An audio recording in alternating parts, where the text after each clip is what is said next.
Today we are creating a beautiful and aesthetic floral text reveal animation using the Sakura Breeze effect.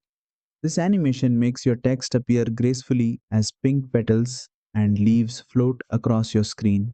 Perfect for elegant edits, wedding intros, romantic titles, and aesthetic reels. Let's get started. First, open your project in CapCut. Now tap on text from the bottom toolbar. Tap Add Text and type in your title, name, quote, or whatever you want to display. Next, tap on the Font tab. Choose a font style that matches the soft floral vibe.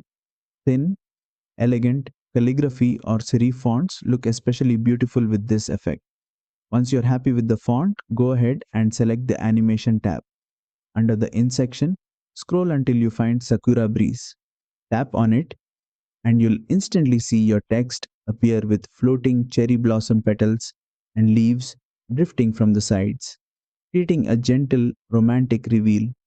To perfect the animation, use the duration slider. Slide right for a slow, calming reveal. Slide left for a quicker floral entrance. Preview the animation and adjust to your liking. And that's it. You've created a beautiful floral text reveal animation using the Sakura Breeze effect in CapCut Mobile. Use it for aesthetic titles, wedding videos, love story reels, or any project that needs a soft, dreamy touch. If this tutorial helped you, don't forget to like, share, and subscribe for more CapCut Mobile tutorials.